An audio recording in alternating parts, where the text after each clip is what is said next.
from Bugeyeguys. Today I am doing some pre-departure inspections on Sharpie, the Bugeye Sharpie that we've built for a client. This is what I want to talk about in today's video. We installed this cigarette lighter port so you can charge your phone, but the other really cool thing is you can put this little baby in here. We saw all this in our catalog. It's upside down the way I put it in, but now it's straight and it's telling us we're at 12.4 volts. What I love about this is that you have USB ports all around, or if you use a cigarette lighter plug, you can charge that way, but you're able to charge your phone with any of these USB ports, but you also get that digital voltage readout. And why that matters is because I want to determine before this car departs that the charging system is working. So we went from 12.2, there's 13.7.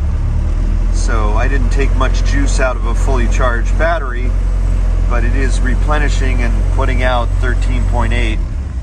And that is what I want to see before this car goes to a new owner, but also want all of you out there to have the ability to see that information for your own diagnostics. Now it's hidden from view, but when you want to see it, you can bend down and see it while you're driving, and kind of gives you one more peace of mind kind of components of information that on an otherwise stock dashboard. So I love that addition, and you can find that at our parts catalog at bugeyeguys.com. Thanks for watching.